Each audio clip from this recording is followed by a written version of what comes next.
India is a country of about 1.4 billion in population, out of which majority are still under the age group of 18 years.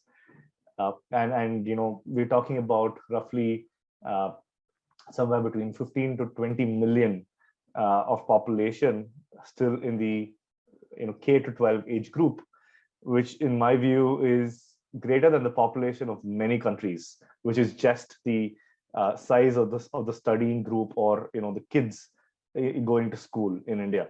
So having laid that down in terms of the perspective of how big the untapped market in the education space in India is, something that all of us know is the fact that Finland happens to be one of the top countries when it comes to education.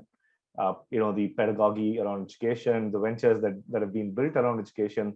And I think this is probably the greatest moment where, there's a great market ready to be tapped, and there are a great number of learning to be shared from the Finnish side into the Indian market as well.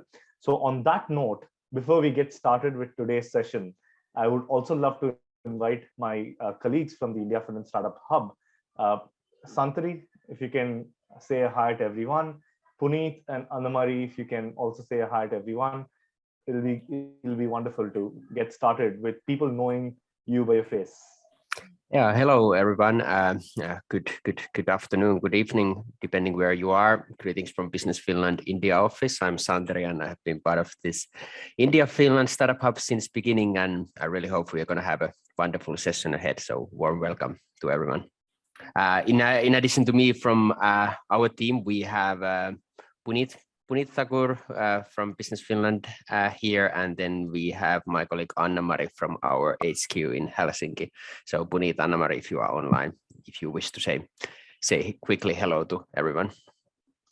Thanks, Anthony, and hi everyone. This is Puneet Thakur. I'm part of Business Finland team here in India, and we have been working with TechStart for these webinars, and it has been a fantastic experience. And look forward to carrying it forward. Hope you have a wonderful session. Thanks a lot, Puneet. Annamari, if you can say a hi to all of us. Yes, hi all, and welcome on my behalf as well. I'm Santari's and Puneet's colleague in Helsinki office, and my aim is to make relocation and immigration to Finland for startup entrepreneurs as smooth as possible. So don't hesitate to contact if you have anything related to that. Thanks. Thank you so much, Santari, Annamari, and Puneet. So time to get started. 5:05 exactly on the clock, and we're hitting agenda. So I would love to invite Jussi.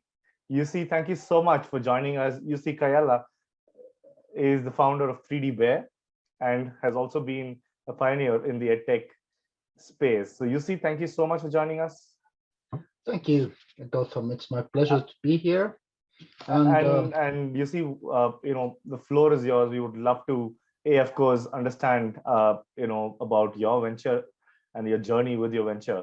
But more importantly, for us in India, if you can tell us about the EdTech or education sector in Finland, if you can paint the ecosystem for us, what does it look like? Who are the folks behind the ecosystem? That will be the best way to get the session started. Absolutely. I'm really happy to do that. So hello, everybody. My name is Jussi Kajala. I'm a founder and CEO of 3D Bear, an education technology company focusing on having our own students and teachers build their own metaverse. But today I represent an organization called EdTech Finland. We are a member organization in that, which is a collaboration of all education technology companies in Finland. And with me today, I have our executive director in India, Divya Bhat, and Divya is in Bangalore. Divya, do you want to say hi or something? Hi, everyone. Really happy to be here, and I'm looking forward to a great session too. All right, but let me just start by introducing ourselves briefly, and then I'll talk about the Finnish EdTech ecosystem from the perspective of founders and entrepreneurs, what's good, what's bad, and then also looking at what makes Finnish education success. And at the end, we'll reflect with Divya a little bit about working as a Finnish Indian company. What is it like? What are the advantages? What are the disadvantages? Cultural clashes? Are they such and such? But let's get started. So I'll just share my presentation here. So 3D Bear is a category leader in extended reality in education. We have offices in New York in the United States and Bangalore in India. Here's a brief overview of our traction so far. So if you, for example, search the Apple App Store for remote learning, you'll find 3D Bear in the middle of the Apple's global collection for remote learning.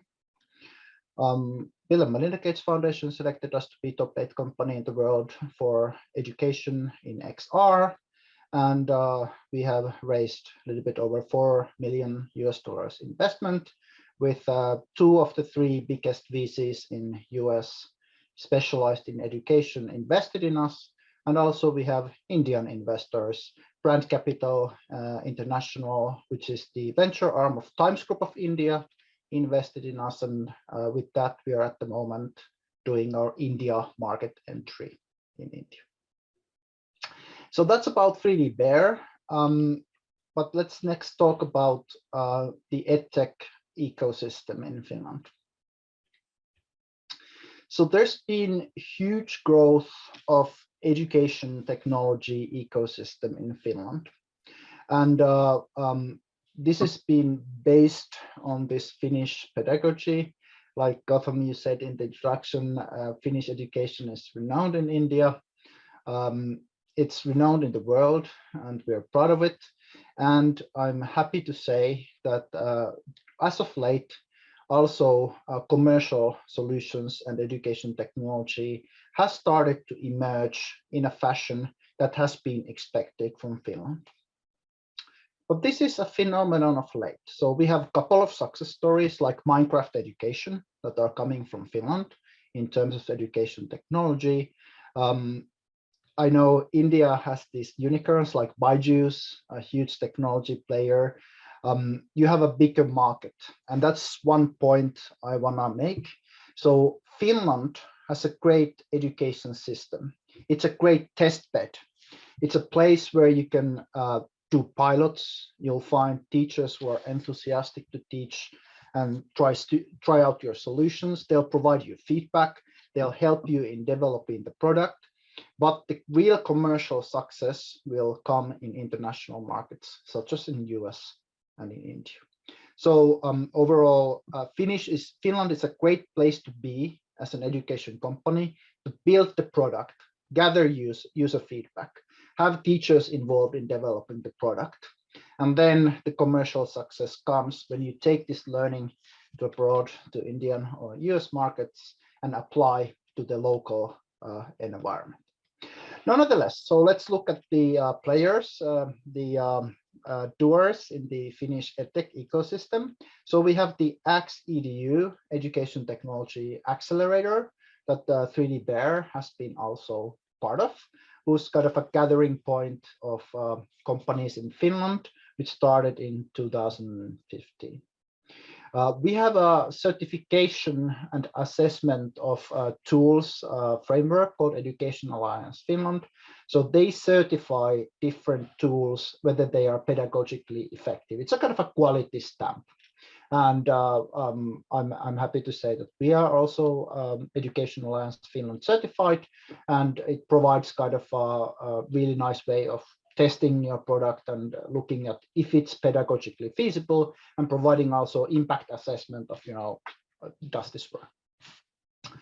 Then we have a couple of events, so such as Dare to Learn, which is a gathering place for education. As part of Slush, which is the biggest startup event in Finland, we have also Excited, which is a Slush side event where education players gather. And this is a really nice place to be in. So really recommend everybody who's somebody in education is excited. And that's the kind of a gathering place for people. We have awards such as the Nordic EdTech Award to shout out the best learning tools. And we have now VCs. So actually one VC, which is specialized in education. So they a venture capital company, they fund education organizations, companies, SparkMind, and they are entirely focused on education. And it's great that we have such a financing player in Finland overall. We have also Oppiva Invest, which funds Finnish solutions, gives subordinated loans to support internationalization and developing solutions to vocational education. So there's funding, there's events, there's awards, there's accelerators, there's quality certification. And then we have also what Finland is great is, as I mentioned, for this piloting. So there's several pilot programs in different cities that all the time get companies involved, get them in the front of teachers, get them in the classroom, gather feedback. For example, in Espoo, they have this Kyky program, which helps new companies to get in front of customers and test their products. And we've been part of several pilot programs organized by different cities that do this. And maybe lastly and leastly, Misa-Stiina is going to talk more about it. We have also now Helsinki Education Hub, which is like a gathering place for all education here in the capital region. But maybe Misa-Stiina will say a little bit more about it. So that's a really quick overview of the Finnish edtech ecosystem, which has really developed to its current power during the last 6 years. Here are the companies involved and their different fields they represent. So we have a blooming and versatile company ecosystem working in different fields. Some companies you might know. ThingLink is pretty known across the world, in addition to obviously Minecraft education, which I mentioned. Eduten, Gide Science work also in India and have a lot of customers in India. And as I said, we want to collaborate. We want to find Indian partners to work with and find synergies in both markets. So please get in touch if you want to collaborate. And we'll discuss in EdTech Finland what are the best partners for you when the requests come. All right, a couple of words about what makes Finnish education a success in my perspective. And we wrote an article in IFSH, which is the most renowned education media in the US regarding this topic as well. So the first thing is that we teach these transversal skills. This is in the national curriculum. So it's not only the subject-specific skills like mathematics or learning to read, but how do you apply them? How do you have ICT competence? How do you have multiliteracy? How do you learn to learn? And this is part of the national curriculum. And that makes it easier also for solutions like 3D Bear, which provide tools for kids to learn skills needed in the future, not just how to read mathematics or how to read, but actually job skills to get into the market. And this transversal skills is really important. On the right, I show an example where students designed in a project in a school this kind of learning space, and it was realized. So they 3D printed, they modeled it, they 3D modeled, and the school bought the design based on what students thought. So it's also participation is a strength. There's government support, which I mentioned. So actually, for example, Business Finland funds R&D in Finland for Finnish companies. So if you're planning to come to Finland, founding a company of Finland or founding a subsidiary in Finland, this is really good place to be. So there's 50,000 euros starting money basically from Business Finland for established companies. We've raised after that a 500,000 loan, which is only 1% interest rate. The deals are really good, and the government is supporting this activity well. And there's like founding loans companies. There's entrepreneurship support from local offices and municipalities. So as a sum, there's a lot of activities that support education entrepreneurship. Also, there are projects that schools have, these development projects that are funded by the National Agency of Education and the Ministry of Culture. And these projects are a really nice way of getting the first customers. So schools have this kind of a budget for developing new things, and they can purchase from companies to be part of the development program. And that's really easy way of getting your foot in and getting your first customers. And that always helps as an entrepreneur.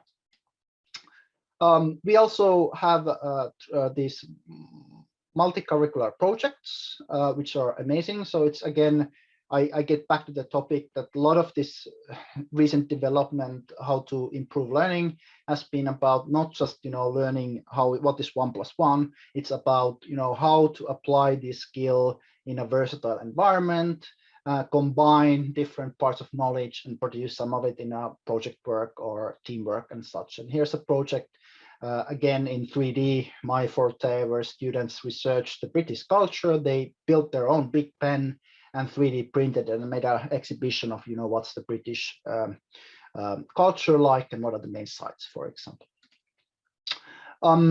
Then there's a multitude of differentiation. So understanding that different learners might have different ways of learning, and they should be supported as best that they can.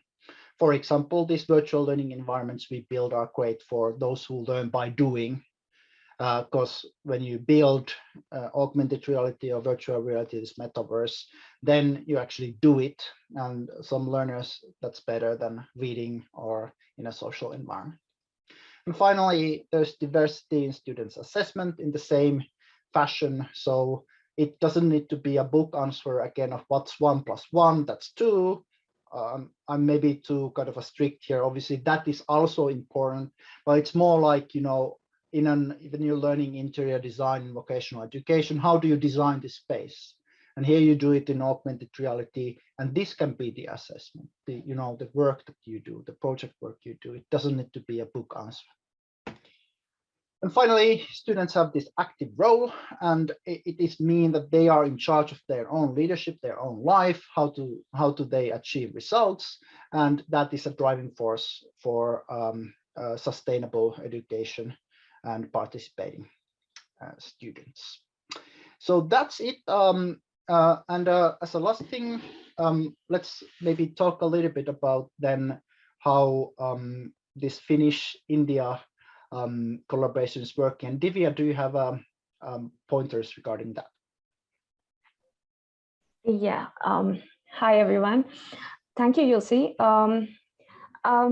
My name is Divya, and I've been into the marketing space for last almost 13 years. And I've worked with a lot of companies in India, from startups to multinational companies, helping brands to basically find their audience and grow their market share. So I have worked with a lot of edtech companies in India, but then majorly like the difference that I could see when I started working for 3D Bear, for a Finland company, is the vision that they have and kind of like the innovation that the companies are doing there. So when we say edtech in India, mostly it is driven by K-12 or competitive exams, and at least from the market share, or at least from the overall perspective, it's more of like exam preparation kind of a thing. From a consumer point of view, that's the edtech form. But then when we talk about edtech, especially in the Finland education system, or overall what vision 3D Bear has maybe, so it's more of making education fun, more immersive, and then it's kind of helping kids actually maybe learn better from a very early childhood stage.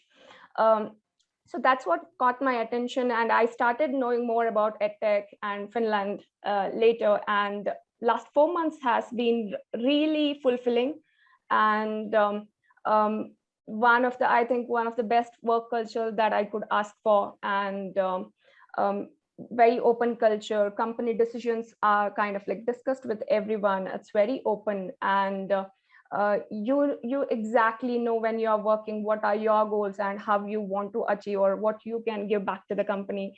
So more or less, I think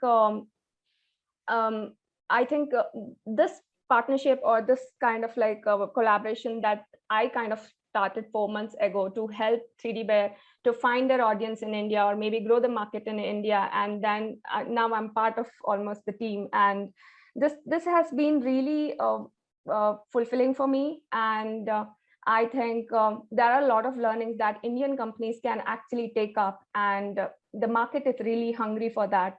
And parents or teachers are constantly looking for new technology, new things, new innovations to give it to kids across stages, not necessarily on K-12 or competition exams. So across stages, there is hunger and there is requirement in the space, and which I think this Finland and India collaborations could really help each other in growing the technology much faster and build more brands at a global stage. Yeah, so I think maybe I'll leave, maybe I can come back whenever we have another session. But I would really say it's this has been really fun so far, and I'm really looking forward to working with the 3D Bear, and also to see how more companies are coming up. And with this event, I think I get to know more people and what's happening in the space. Thank you. So Gotham, I don't know if we run over. Do we have time for questions, or what is the next step? Thank you so much, Jussi and Divya. I think what we will do is, we will move to the next track, and we will have all the questions towards the end, if that's fine with both of you. And what we're going to do is, any of you who have questions for Jussi and Divya, you can keep putting it out on chat as we move to the next session. Jussi and Divya would be around responding to you on chat as well, if that's possible, Jussi. Absolutely. So I think there are already a couple of questions for you on chat. While the rest of the questions can come to you on chat and you can respond to them, I would probably take this opportunity to move on to Kimmo Koponen. Thank you so much for joining us, Kimmo.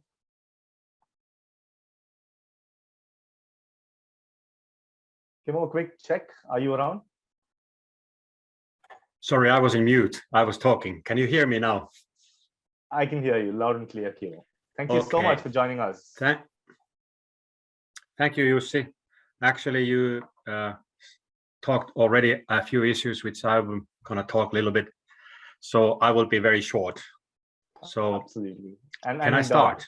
Absolutely, Kimmo. Would you be having anything on screen, or are you going to be speaking? I can just ensure that it works for you. Can I share my screen, or you can share yes. You can share your screen. Yes, of course. And for the benefit of everyone, Kimmo is a senior advisor with Business Finland, someone with a lot of exposure into the edtech space.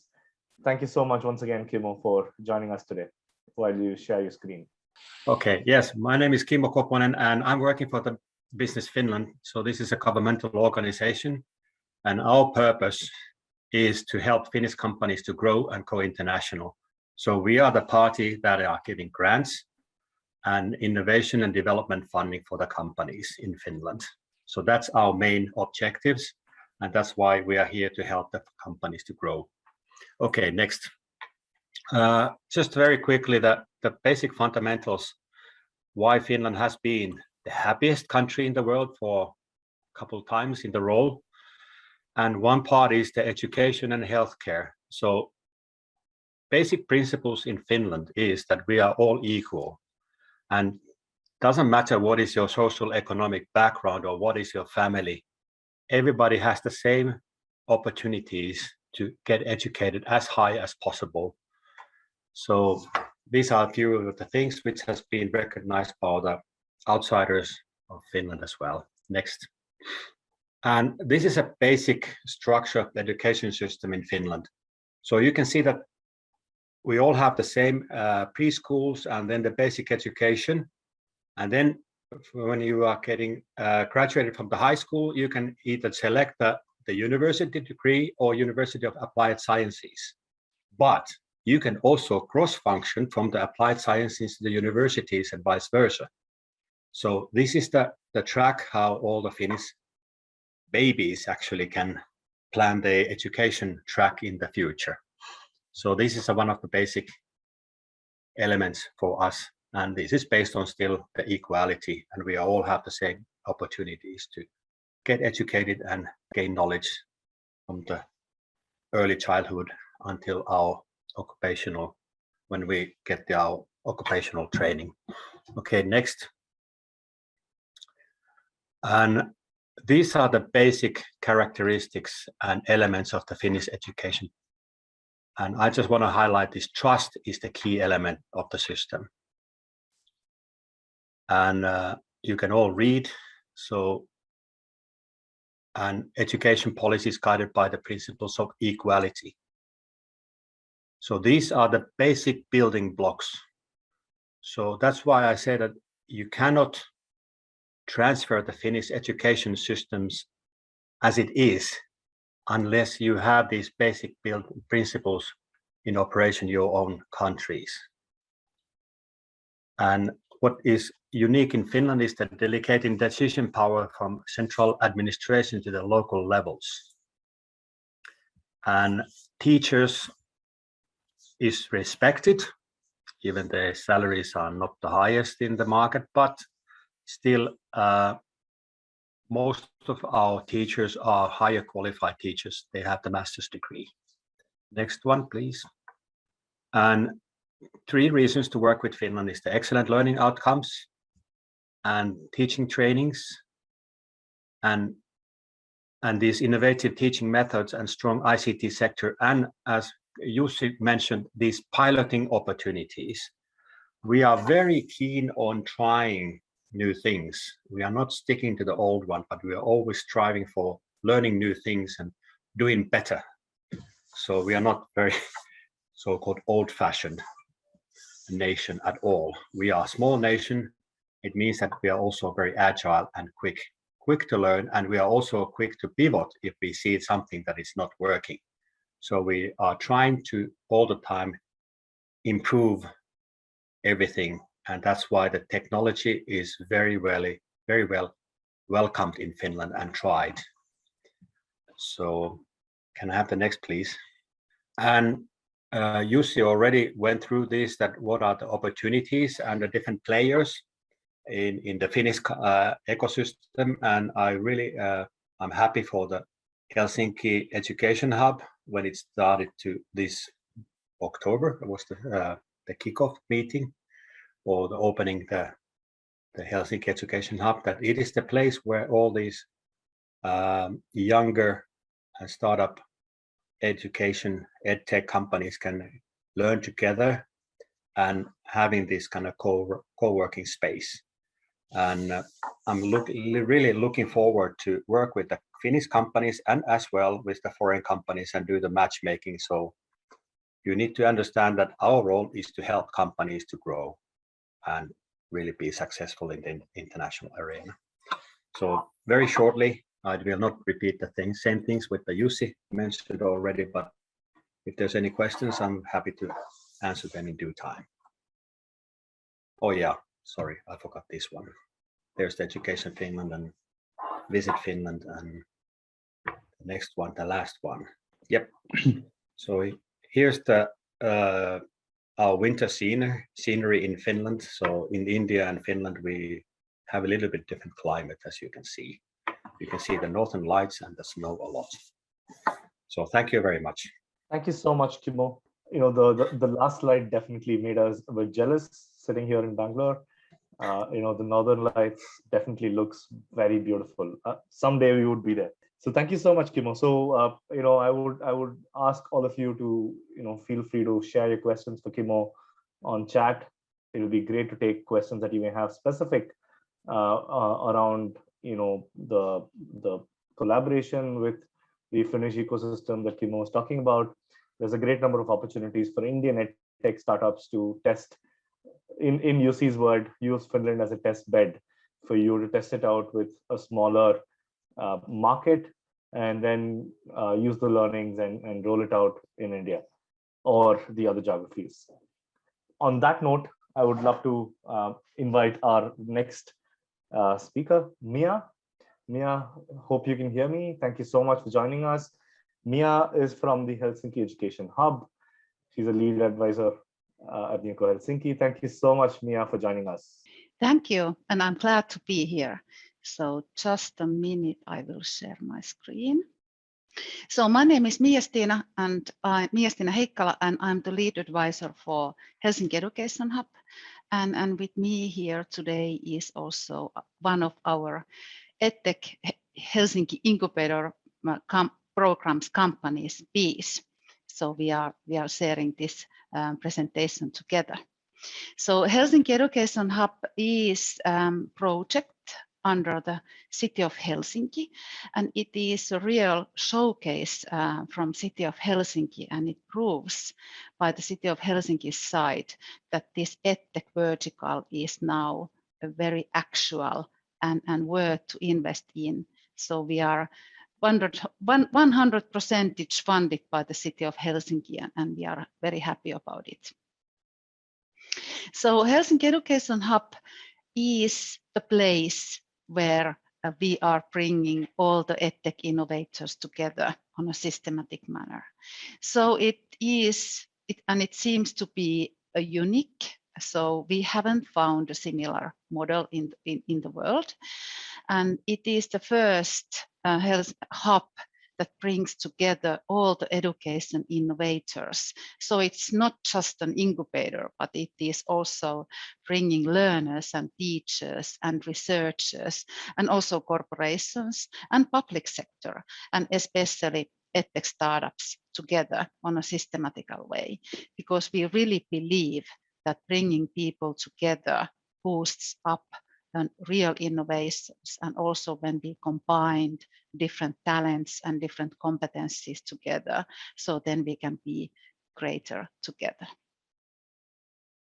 So here is a short agenda. So we have 10 minutes time, and as I said that we are sharing this with Peace. So just a quick through. Few words about our targets, and then why we have put together the EdTech flywheel, and about our deep-flow services and what kind of value we are offering for international EdTech companies as well. And then Yazid from Peace, he will tell about the Peace startup and our incubator program and internationalization, and few words about India market. So as Kimmo mentioned from the Business Finland side, so we have same goals, so to say. So Helsinki Education Hub's primary goal is to advance EdTech startups businesses and also promote new businesses on the side. We have these testbed activities also in our deep-flow services. So we also aim to internationalize these services, and this testbed fits perfectly into the Helsinki Education Hub, because then we are bringing the learners and teachers out from the classrooms as well. And all in all, our mission is to expand fruitful collaboration within our community. So we are acting like a facilitator, connector, and enabler, so that we are enabling the fruitful collaboration with our EdTech startups and the community. And we are really putting the EdTech startups into the flywheel, because we believe that these EdTech startups, the more we have good products and services in the flywheel, the greater momentum it will give. So Finland is very good in creating the education and creating the competence, and quite good also in creating the research.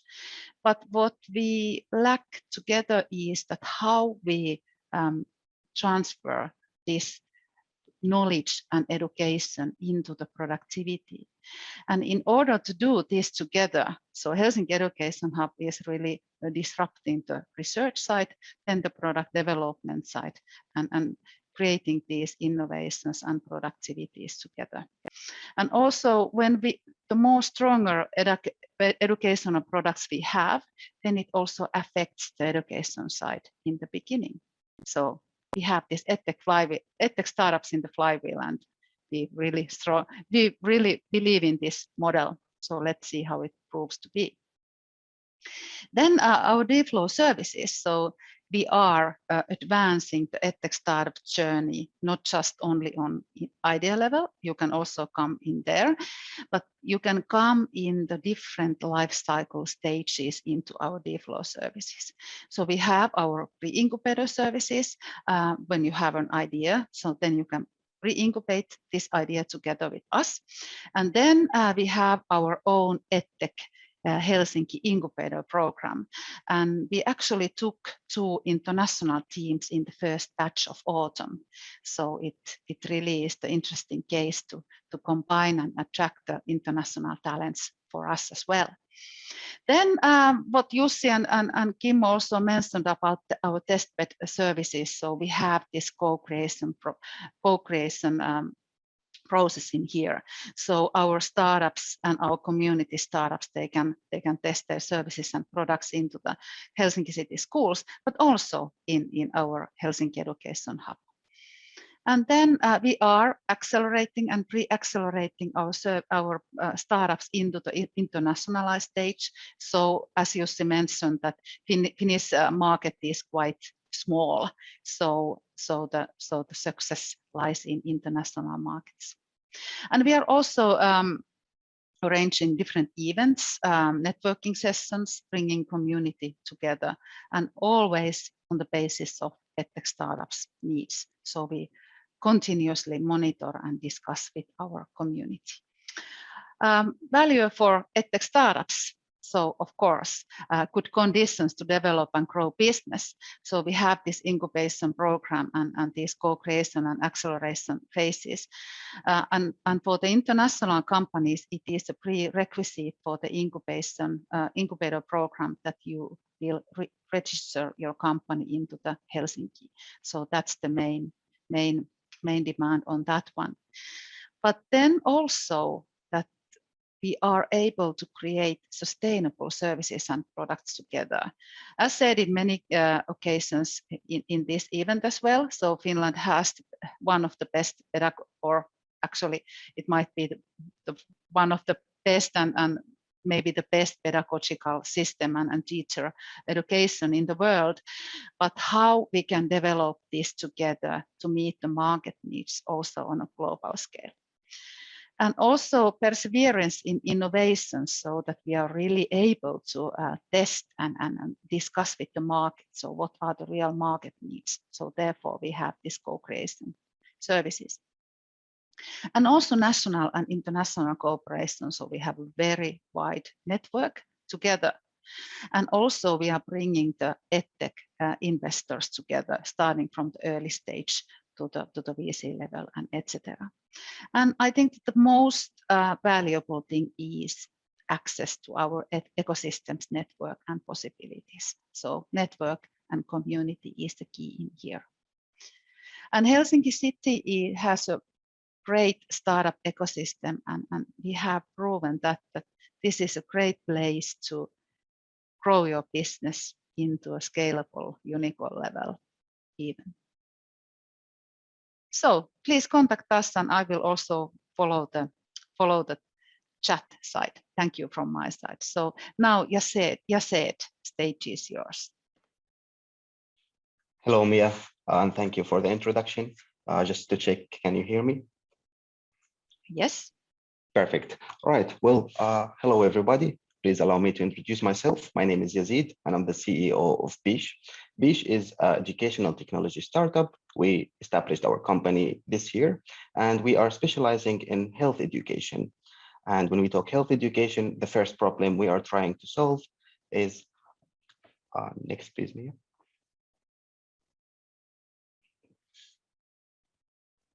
Right, so the first problem under health education we are trying to solve is sex education awareness, or we are promoting sex education awareness. Of course, how we came up with this idea is that the support we have received from the public sector, starting from Business Finland, and ending up into the Helsinki Education Hub. So we started with an idea, and now we can call ourselves into an early stage startup.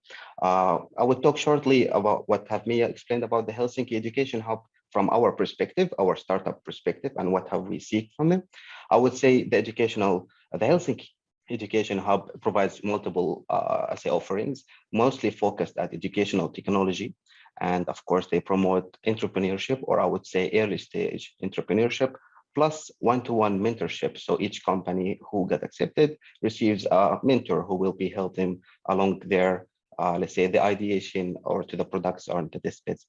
And of course, the network funding and visibility. Any startup would love the reputation or would love to seek the recognition when any startup is starting. And I believe the Helsinki Education Hub, the network that it provides in various from VC investors, angel investors, pedagogical experts, and it's as Mia said, it is an ecosystem that does provide educational technology startup with the best support they would seek. Of course, ended up with a test beds that I would say any startup would be able to test their products on actual users, and that would actually cut cost and time for any startup to validate their product. Of course, at the end, which the deal flow, as Mia have explained, we are in the internalization, which is one of the most important, I would say, deals in nowadays for edtechs to go global. Next, please, Mia. Right. So our perspective on India's market as B startup. Now, when our solution itself is a community platform, so we are looking for researchers and special, let's say, educational technology combined with the best practices of education coming from Finland. And when we look at India, to us, we can highlight three keys. The first one, that they rank 8th globally on the quality of private and public research, which I think that is a very, let's say, a huge benefit from the Asian side of the global market. And the second thing, the huge growth that India is seeking now. Of course, I would support it from how educational the country is. Thinking of the educational market, that it's actually, let's say, it will reach 3.5 hopefully by the end of this year. And the last thing from our perspective is India itself as a country, the nation is very tech and science, let's say, savvy in a way that there will be a great, or hopefully there will be a great market for us to, for early adoptions of our products. And yeah, thank you.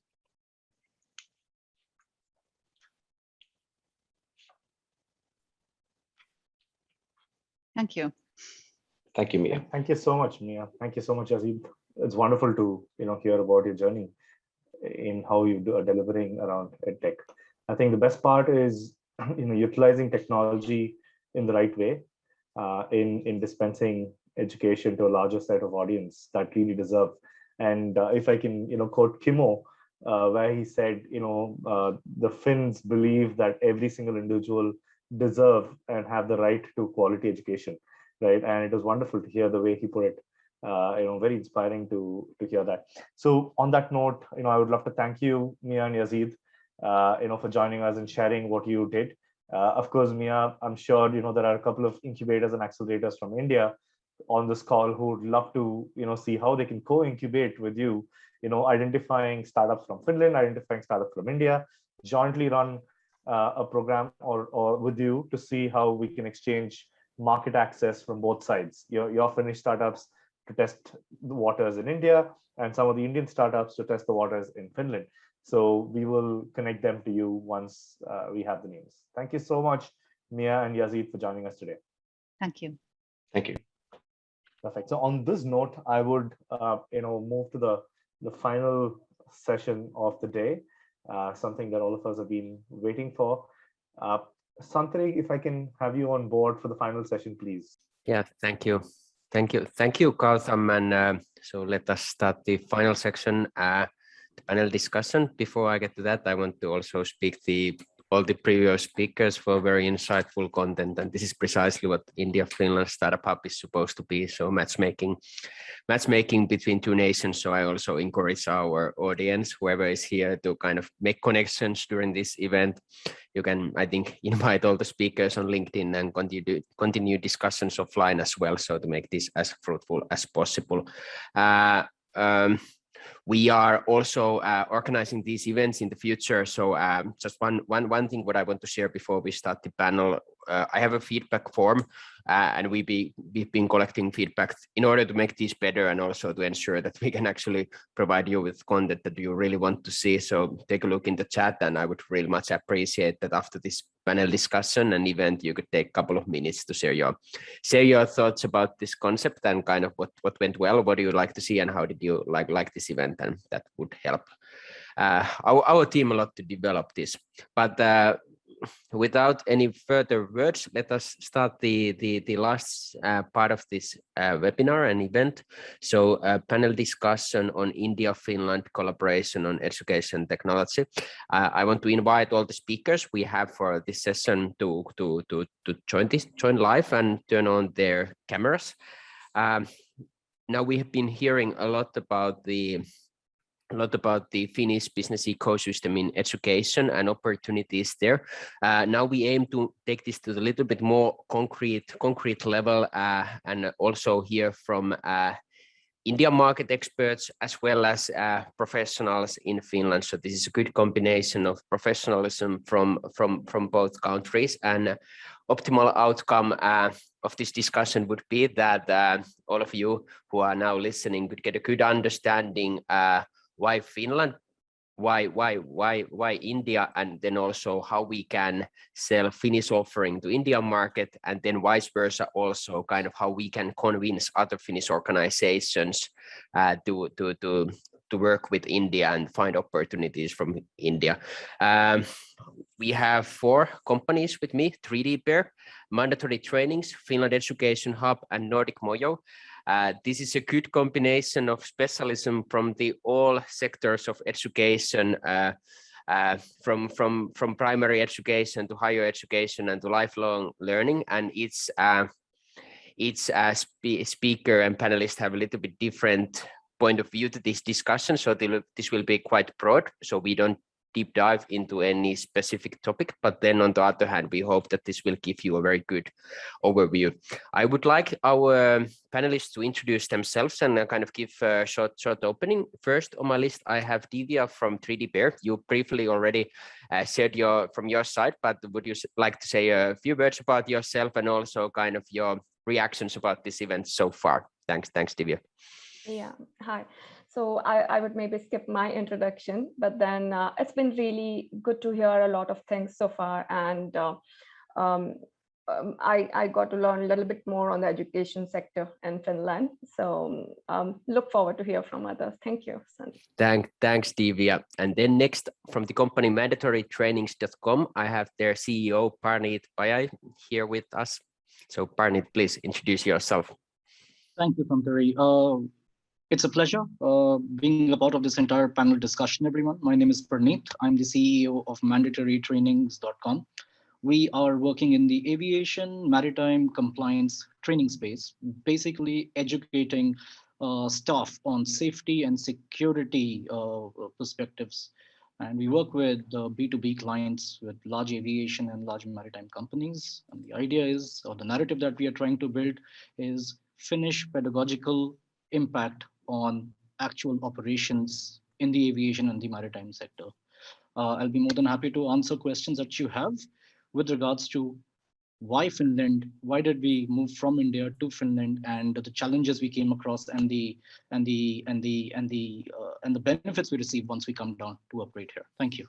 Yeah, thanks, Pranit. That's definitely an interesting point of view because you have actually set up your company in Finland to share that piece of information with our audience, and they can kind of hear from your story, definitely.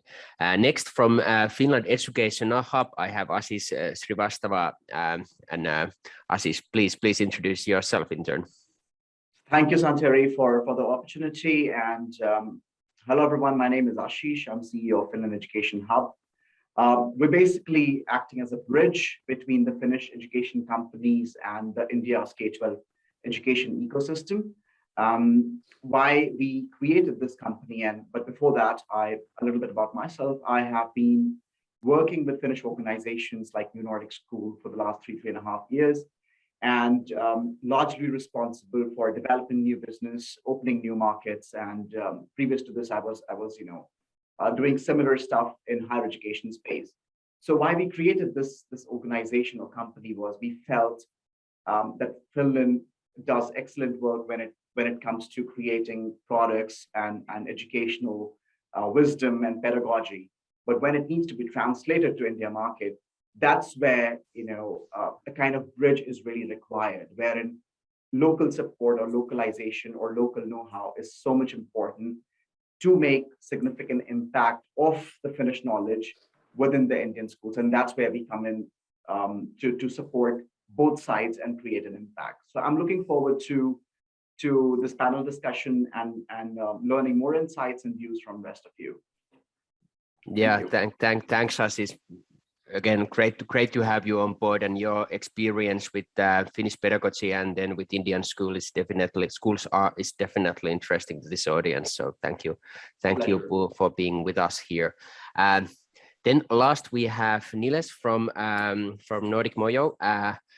Niles comes from the corporate world, and we at Business Finland, we have been collaborating with him in the past, and now he has started his new venture after working with kind of Nordic education for many years. And this is also interesting when it comes to kind of education and upskilling. So Niles, please introduce yourself as well. Yeah, thank you, Santeri, and thank you, Business Finland, for giving the opportunity. I think very valid topic, and I was hearing, I think it was deja vu for me because I worked in Finnish and Nordic sector for 14 years.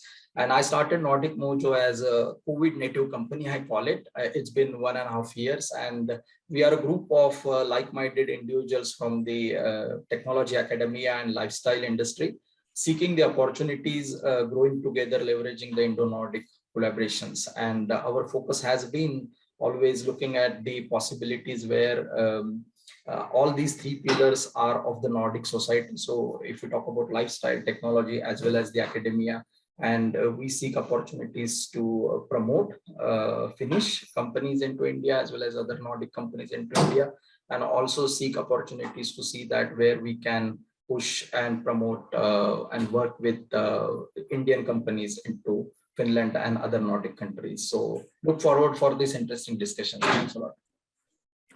Yeah, thank you very much, Niles. And as you can see, all of us in this panel, we have pretty much good combination of kind of India Finland expertise already. So all the panelists been pretty much involved and hands-on with Finland for quite some time already. And also myself, I have been here in India last 4 years, a little bit from a side looking after the work what we have been doing with education, but it's been personally very exciting topic for me all this time. So I'm also very glad to be part of this panel discussion. But let's try to start opening this topic. And now when we have been hearing a lot about the Finnish education, let's now talk a while about Indian education system and kind of opportunities in India for Finnish companies. And the first question I'm addressing to everybody, and I would just ask to have short answers based on your own focus area and from your point of view. So the question is, what type of opportunities you see are in India for European companies and especially for Finnish companies? And I would like Ashish you to start this time. Thank you. So I think 2 years back, when NEP was getting drafted, we all were looking forward to, and this is the National Education Policy 2020, scaling right from the early childhood going to the college education. And there was also the time when I discovered that Finland and some of the other countries have been very instrumental in getting inspiration to draft that NEP. And that was the point wherein you already started to see that India is at the cusp of educational transformation, wherein a lot is changing. There's a lot of focus coming in from the government, from the industry, from the higher education institutes, to really disrupt and change how the education has been previously looked at in India, which has been largely focused on rote learning and testing and other things. But now is the time to really have that shift. And because that shift is already happening as we speak, I think this is just the perfect time for European or particularly Finnish companies to venture into India, because they have the best practices, the know-how, the great practices, which could be tailored in a fashion that could benefit the Indian education ecosystem. So I think that's the background which I see is a perfect one for Finland or Europe in general to come into India. Yeah, thanks, Ashish. Indeed, this educational transformation is really a hot topic right now, and I think time is right. Time is right for many companies, right? Just now to look into India. Then next, I would like to ask the same question from Pranit, because you are there in Finland. And you work on the compliance and the aviation maritime, and I don't yet fully understand is your market India, but you of course have experience and kind of background from India after that you have been around. So what is your kind of point of view? Why should Finnish companies look into India right now? I think this is a standard answer that you would come across whenever you speak about India to anyone, and it's not just particular to EdTech, but every industry. Why is India exciting is because the sheer scale of opportunity that you get in India. The population itself is the reason why everyone wants to be in this country. If you have a solution that actually delivers a tangible change or a tangible value to a client, the growth story is just super massive and super fast. Byju's is one such example. Why? Because it just hit the chord with the Indian students at a point, and then you just saw this massive eruption of a lot of people taking over or taking on the services of the company. So why Finnish companies should look at the Indian market? Let me try and answer that question more objectively. Because of the size of the market. You have access to reach or approach a market which is massive in size, which means that the impact that you make with your business will also be massive. And I'm a strong believer of the fact that any startup that you normally get into, when you look at markets like India or large markets, it needs to have an angle of societal impact. How does your product impact the society? And Finnish products in a way are also with a similar thought process. The Finnish pedagogical, if I can say the word, there's a superiority of the Finnish pedagogical system is known around the world. This needs to move into a country where you have a huge untapped resource who could make use of this and could actually get better at it.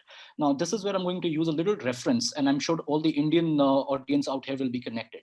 So the reference is this. I came to Finland and I set up my office in the Aalto University area. I went down to a place called Makerspace. And when I entered Makerspace, do you know what I see, guys? Last scene of 3 Idiots, Amir Khan's little college that he had created. Yeah, where you have this guy wearing a little spacesuit and walking around. You have these guys actually sharing the sheep with the shares powered by the cycle. Yeah, you remember that? That is exactly what I come and I see out here, and it just blew my mind. And I was like, this is the exact thing that you need in a country like India: kinesthetic use of technology, and people actually doing it to see it. And realize it as well. So Santeri, to answer and to wrap up the question simply, why Finland needs to come to India? For the scale of the market. Why India needs Finland? For the pedagogical superiority that these people will offer. India needs more hands-on training approach or learning programs in place. And that's my little answer to you. Thank you. Thank you, Pranit. Very interesting point of view and the new aspect of this discussion. If we complete the round, Niles, if you'd like to go first, next, kind of from your perspective, and now when you also work with Finnish companies, like what you tell to them, what are the reasons in addition to things what Ashish and Pranit just shared with us.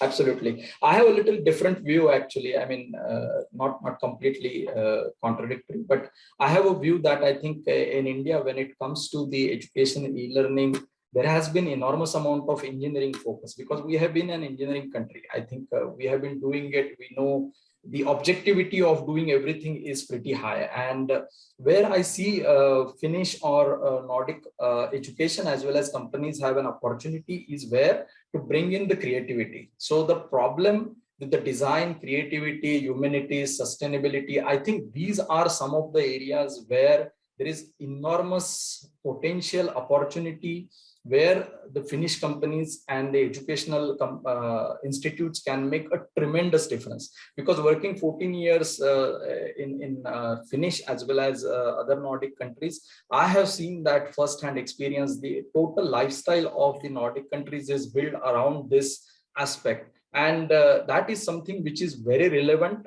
although I think in India it will take time, because we need to talk about it. We need to create enough ambassadors, thought leaders, so that then this aspect of creativity, sustainability, humanities, creating every problem, every solution will be a differentiating factor when Finnish universities or Finnish companies try to enter into Indian market. I think obviously there is a huge amount of scale, but I will say that I think everyone is trying to address that scale. There has to be some differentiating factor, and this could be a complete lethal weapon when it comes to Finnish specifically education system. Yeah, I will stop there. Yeah, thanks, Niles, and we can continue about that topic a bit later as well. But creativity definitely is a very important point, and there's like maybe the style of creativity might be a little bit different in Finland, but how we can kind of bring that to India, it's a $1 million question, so $1 million question. So let's see, and let's talk about that a little bit more later during this discussion.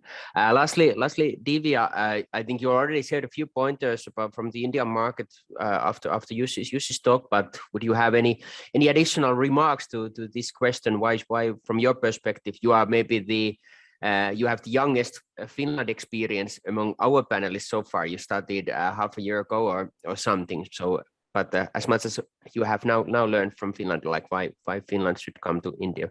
Yeah. So definitely, though, I agree with Pranit and Ashish on this. Like the scale is there in India, and it's very diverse. And for a Finland or a European company, we don't have to really think, will I be able to maybe hit the entire market? We don't have to. No brand has to actually hit the entire market. What you need is a good scale where you can test and where you can actually monetize, or where you can actually make your mark. So for that, I think India provides for every type of company or every type of startup or product or service. We have a market. We have parents from different mindsets, teachers from different mindsets, and so even if it is a smaller share, it is still huge for a European company, I guess. So for that, and also that purchasing power overall that India puts in, kind of like gives a great stage for a startup to actually take a first step into that growing path. So that's what I would like to say. Thank you. Yeah, an important point for us to understand the kind of we don't always see how huge the market really is, and actually to understand the different segments and so on. So thanks a lot, Divya, and thanks. This kind of concludes the first question I had, and the good pointers from everybody and good input. Next, I want to ask the next question from Pranit and Ashish, especially kind of because we have been already the whole session, we have been speaking about the Finnish education expertise and the Finnish education ecosystem, but you both you have a special interesting point of views, because Pranit, you set your company there, and Ashish, kind of you have been working with the Finnish pedagogical expertise during the last 2-3 years, as long as I have known you. So kind of from your point of view, why Finland, and what is the core strength of Finland? Maybe if you just select one, like what has been the kind of decision-making factor for you to start working with Finland in your career? So Pranit, what is the kind of the secret of the Finnish education from your point of view, if you may start? Okay, now this my answer might go a little preachy, but then this is something that I've strongly felt, and it was one of the strong indicators of the reasons why we decided to come to Finland. So we're developing a product which actually resonates with multiple nationalities all over the world. So an aviation client for me would be a Qatar Airways, who would have 40,000 employees with 90 different nationalities. And I was pretty sure about the fact that when you try to create a experience, or when you try to deliver an experience, it needs to be suited to multiple demographics or geographies. And that's why the reason of using Finnish pedagogical methodology in our training plans, because we wanted to approach a larger demographic around the world. It was more diverse. And the preachy part starts here. If you look at the entire Finnish education system, one thing that I see the difference between the Indian education, and I've basically done all my education in India, so I'm going to draw back on my own experiences. You're empowered as a student. That sense of empowerment actually helps you do things in a more grander way. And that is something that I'm really, really excited about. And I'm really proud of the fact that when you come down and you look at the Finnish education system, they give students the empowerment to do things. And that basically gives them the strength to think big, to be creators. And a little example that I would give you, I came across a set of students who had access to the entire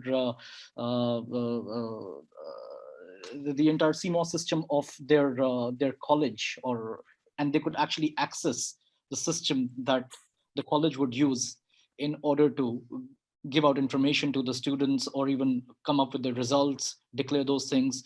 And students were given that level of trust from a very young or a very, very, very early stage. I cannot imagine someone giving the access to the college intranet to one of their students and saying, why don't you manage it? Generally in India, people would think, oh, no. If they get access to the internet, they might end up making a change in this or that. So that level of empowerment that you see out here, that is one of the reasons why you see people think bigger and grander out here. And you end up creating students or leaders who create rather than follow. And I hope that is something that India is able to actually take from Finland, absorb it from Finland, and try and apply it into their system. Because I think that empowerment, it may be a small word, but it's a huge impact on the overall development of these students out here to make future leaders. So that's my little answer, Santeri. I don't know if that is good enough or not, but that's what yeah, very good, and kind of resonates well with my thoughts as well. I have, of course, been born and raised in Finland and the Finnish education system, and I've seen that and kind of the space what being given to us there in schools, and kind of responsibilities at young age, and at least in my case, it has continued throughout my early career at work. So it's in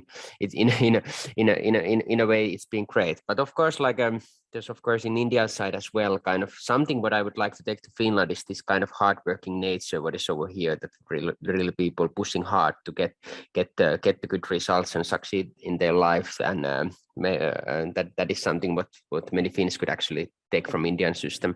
But thanks Pranit. Ashish, then from your side the same question. So I'm looking forward to hear your answer. Yeah. I resonate with what Pranit said. It is the essence around empowerment. But I have two things which I want to highlight around my experience working with Finnish companies and the Finnish education system and how it's being incorporated in the Indian context. The first one is around why Finland is so popular. I think there are other curriculums, there are other systems who also rate very highly on the PISA rankings. But what makes Finland so special is around its balance of well-being and the learning.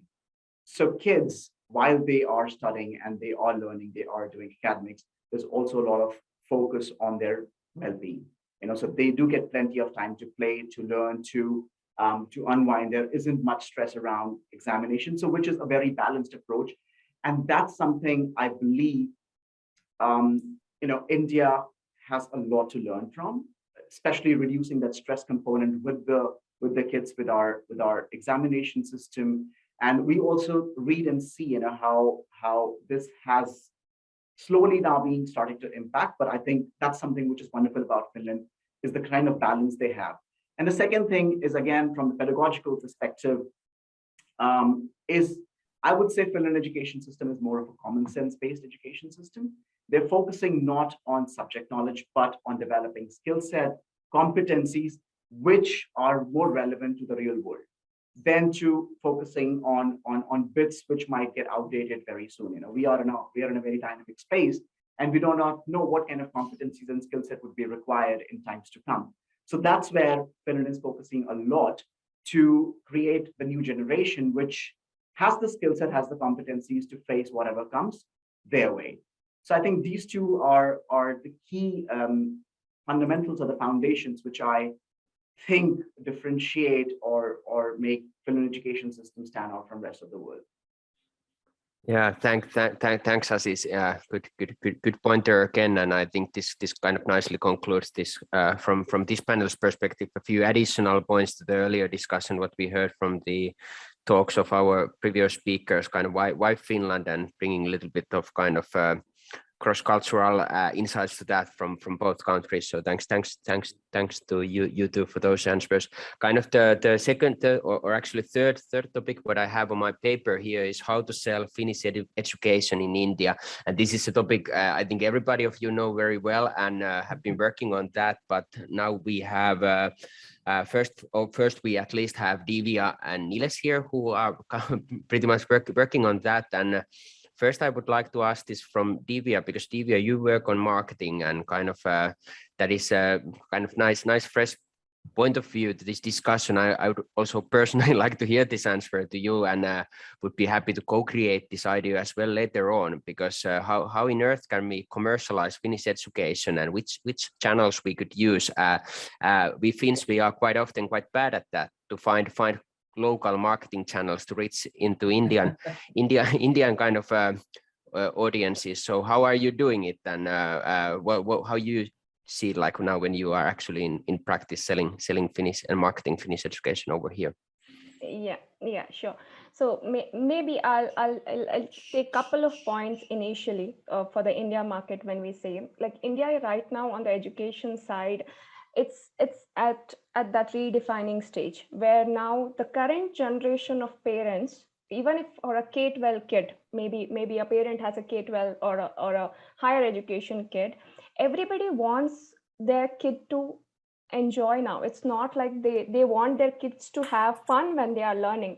And somewhere that mindset where India used to focus on, or Indian education system used to focus entirely on you have to get the best marks, or you have to be first in your class, and you have to then maybe get a seat for engineering or medical. That mindset is changing, and I think we have this meeting or discussion at the right stage where the market is actually ready to absorb what the creators are giving them. Now, when I'm saying that, do we have enough products in India or enough services in India to redefine that? Honestly, no. People don't have that. When we are saying European market or the other products or services, to bring in here, that entire ecosystem has to develop. Only then that market also changes. So now what do we have is the products that are already there are still focusing on that marks or that rankings. The front page of the newspaper, if you see the top 100 rankers or students. So only when the brands start putting in that idea, make your kids learning enjoyable, or maybe have fun with education. So when the brand's communication change and market quickly, they are going to react.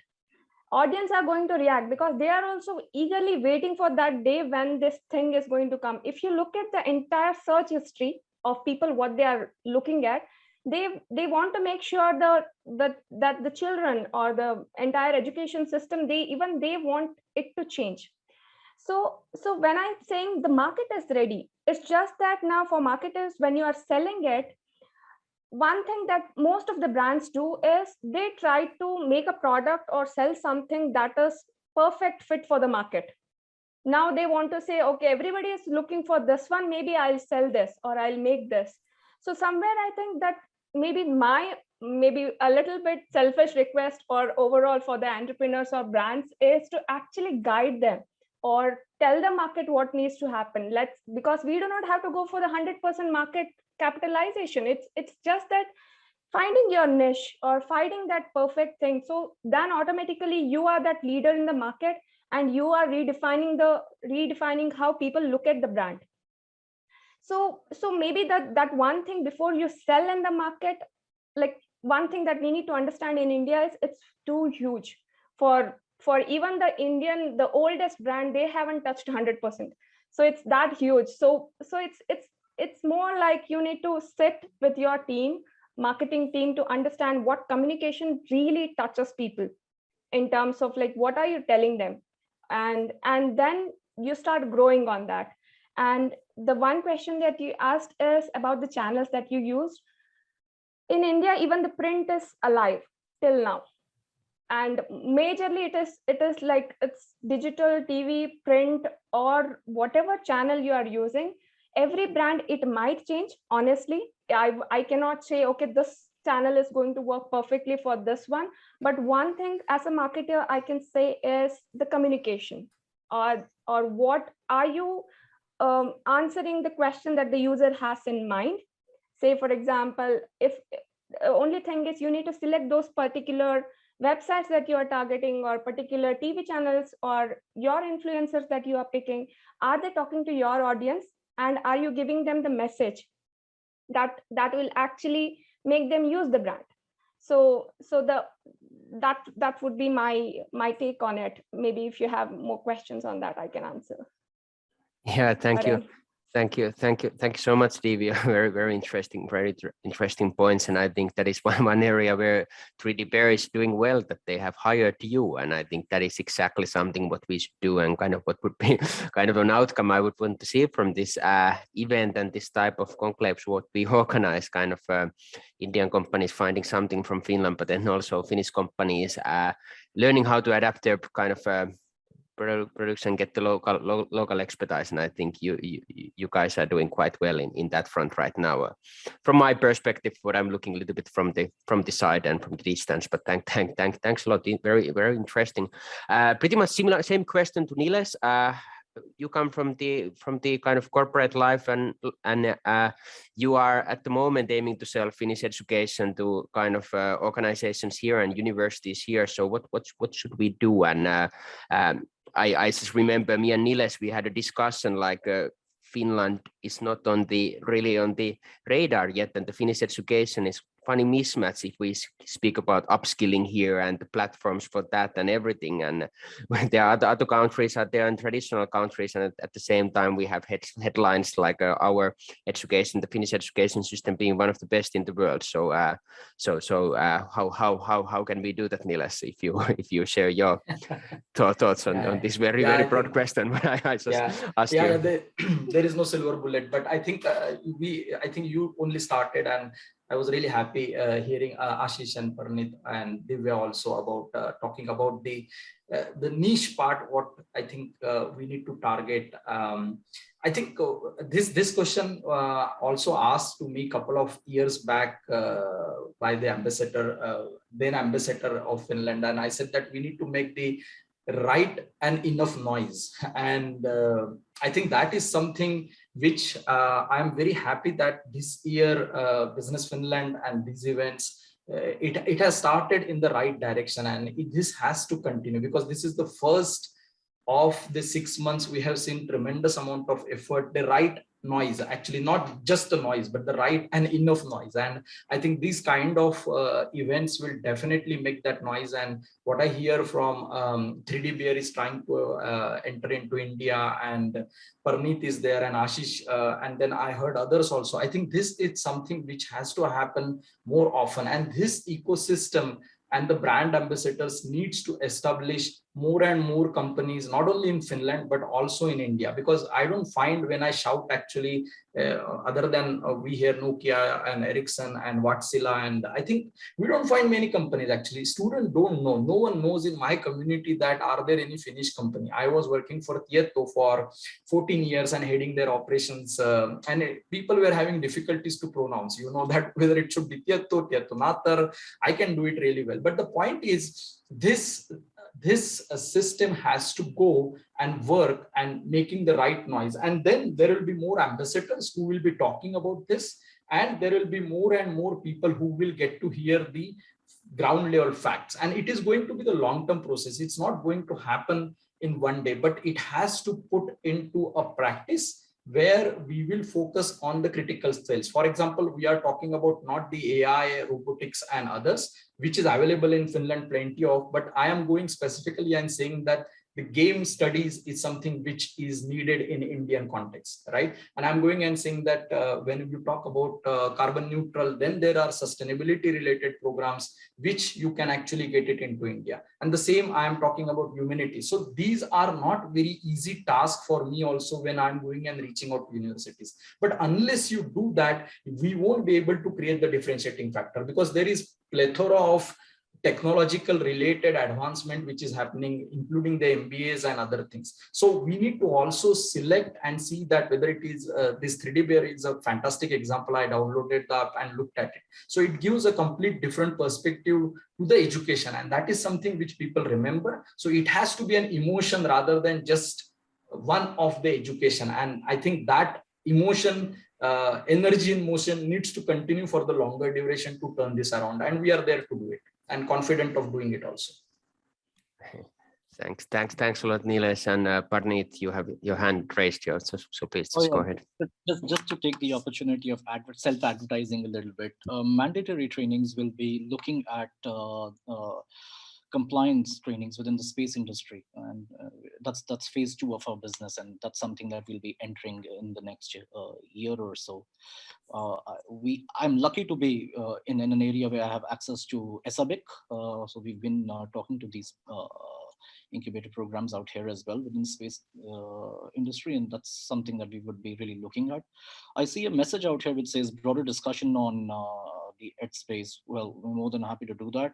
We take the feedback on board, and I'm sure Santeri can add tons of more questions that we guys can answer to the benefit of everyone. Thank you.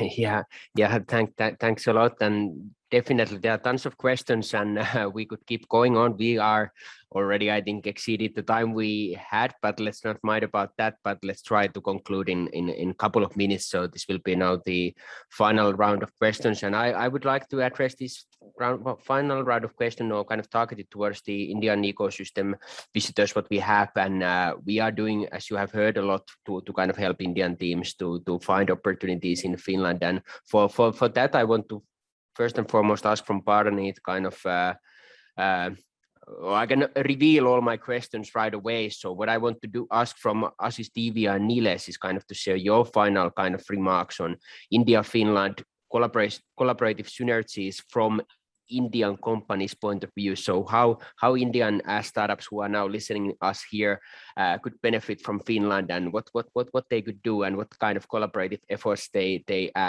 could build between two countries, or kind of organization to organization collaboration.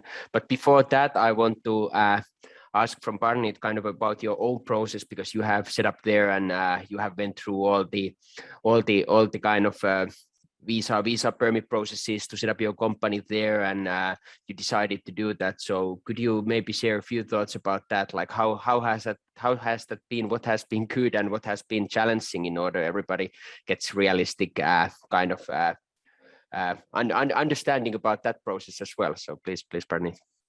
So quickly, I am a product of support from Finnish ecosystem. That's the baseline out here. So how do you really go about setting up a company in Finland? Let's just take a broad perspective to it. In my case, I initially reached out to Business Finland. I did a little bit of research on their website, and I looked at the startup permit program. The startup permit program is really an exhaustive application process where you go ahead and place in all the details about your business, your vision, and the way you plan to execute that vision. You go ahead and you send this to Business Finland, they assess, and in a very short period of time, they get back to you. In my case, I think it took about 3 days for them to get back, though their turnaround time is listed on the website, which would be a lot higher, but Finns are efficient. So within 3 days, I had my result for the startup permit. The permit was granted. Once the permit was granted, they give you a very powerful statement, which is a positive eligibility statement. Now, this statement needs to be used for you to apply for the visa. You get onto a website called Enter Finland, and you go ahead and you create an account out there, and you fill in all your details with your startup permit and other financials that are basically required for you to sustain yourself in the country for as long as you're out here. Once you're able to show all of that, Migrate, which is the migration or the immigration team within Finland, they would take a decision and they would come back to you. In my case, it took Migrate 24 hours. Within 24 hours, I had my decision and I was able to come in. But the delay that I faced was for proving my identity. You need to do your fingerprinting and biometrics. That happens in India, in New Delhi. That's where I did my biometrics. That took about 4 months of waiting, but mostly because of the COVID-related challenges we were facing at that point in time. Migrate doesn't take too long. In my case, that's my experience. And once you get your decision, in about a week's time, you receive your residency permit. You take your residency permit, you fly down to Finland, and the first thing that you do is to get yourself registered in the digital population register, and the ball starts rolling from there. Once you're in the system, once you have your identities in place, you are able to log on to the PRH website. You're able to set up your own company. There is no need for you to have a startup capital. That's one great thing in Finland. If you are a startup entrepreneur who is not super flush with cash, although there is a cash requirement that you need to have in order to enter Finland, but you have a choice of setting up the company. And once the company is set up, the ecosystem in this country is so superior and is so beautiful. You could just walk into any of the business incubation centers and simply say, guys, I'm here, I need help. You will be greeted generally with a smile. But then in order to get that smile and get that greeting, there are several bridges that you need to cross. For some people, these bridges are hard. For some people, these bridges are easy. I want to paint a very realistic picture of what it would be when you come down to Finland. It's not a smooth sailing, but then once you're in the system, yes, people are generally trustworthy. They will trust you if you deliver on the promises that you're basically working for. So, and which is the general nature of the Finns anyway. They're transparent, they're trustworthy. You do that, I don't think it should be a problem. Make use of the ecosystem. Make use of systems like the Helsinki EdTech Hub or even services provided by different cities within Espoo or Helsinki. Make use of all of these things and all of these advices that you get out here. You can make things happen in Finland. You can build companies out here. You can find easy support. When I say easy, if your structures are in place, then yeah, you can find that support and you can test your market, which is very willing and open to accept your ideas. And you can learn your lessons and then look at a broader market, which can be all of Europe, which can be all of the world. That's absolutely your call.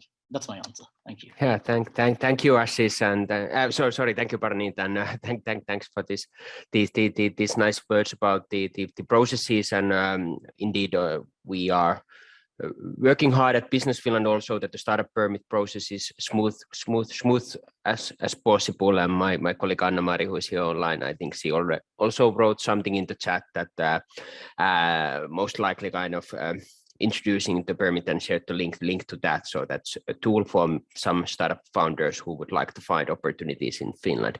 All right, guys, but I think we have time to conclude this session now. I just want to ask quickly from Ashish and Nilesh and Divya, your final remarks addressing the ecosystems in both countries and kind of what kind of collaborative schemes you would like to build between us and how our Indian ecosystem could find something in Finland. So Ashish, you go first.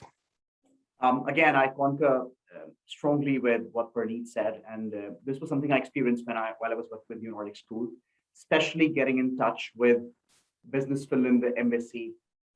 It's so easy. Like, you drop in an email, you get a response, you go there, everyone's willing to help in whatever capacity they can and make it possible for you. So that's one which really distinguishes Finland, because it's a very cohesive ecosystem which one can leverage to conduct business. And that in a way also gave us confidence to bring in, to connect Finland and India for the very reason that Finland is good and it's great at the products and services they're creating. It's very high quality. But at the same time, I also concur with Nilesh. Finland doesn't like to brag about itself, which they should in a market like India, because if you're not bragging, this is already too much for you to get lost in the crowd. So this is something, where we also helping and make it possible. But I think jointly, Finland and India has just tremendous opportunities to tap into. And with that, I think I would let Divya and Nilesh say a few words.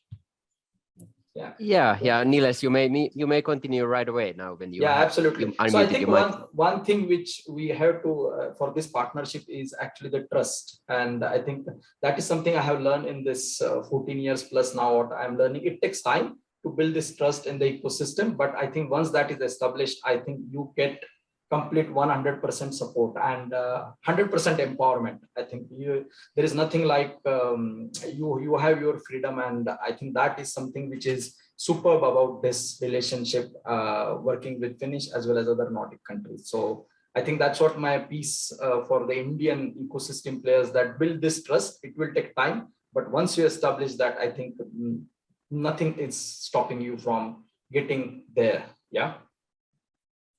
Yeah, thanks, Nilesh. And Divya, final words are then now on your shoulders. So just please go ahead. Yeah, thank you. So maybe even I haven't been to Finland about much of this, but then as a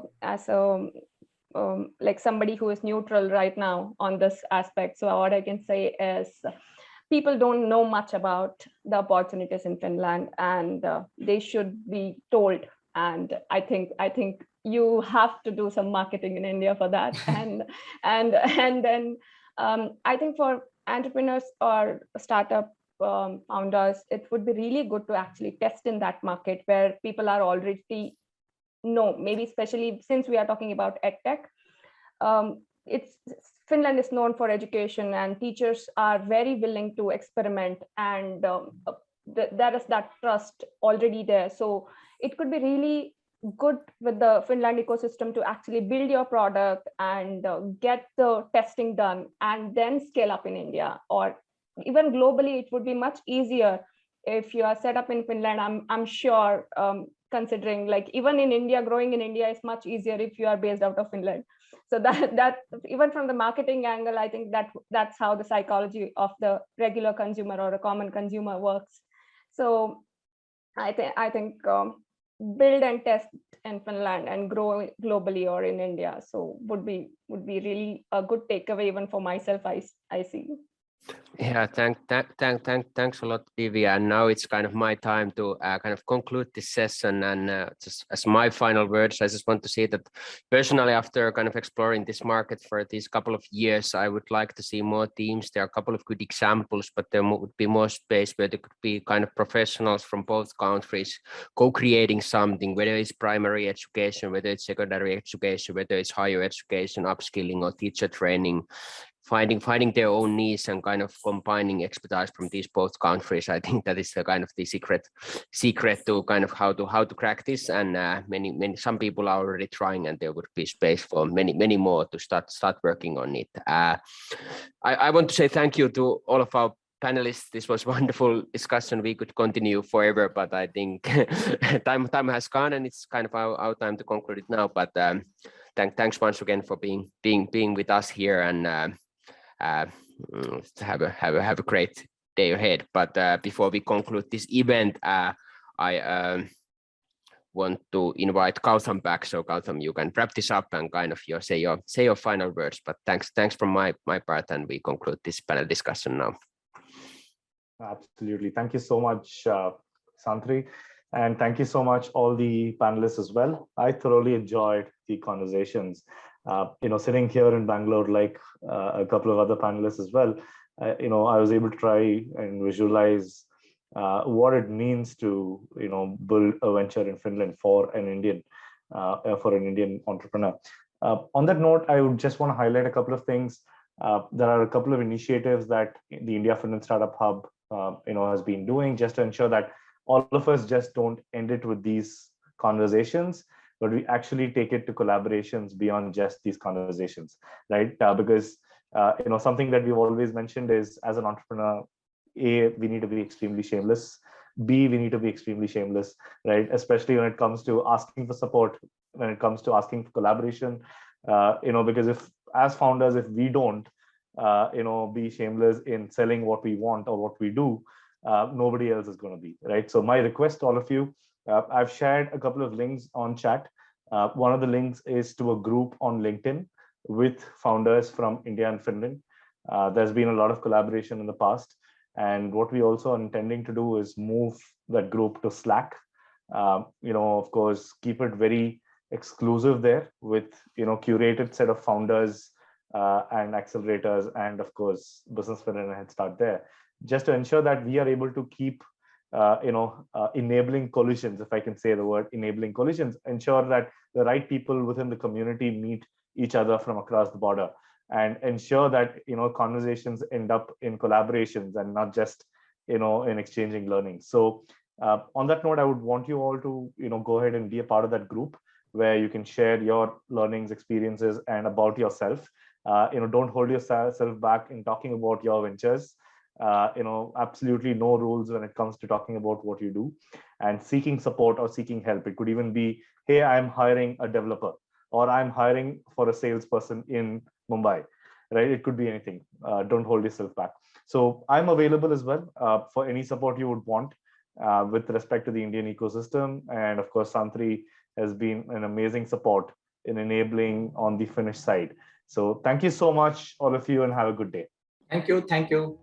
Thank you. Thank you, everyone. Thank you. Have a good day, everyone.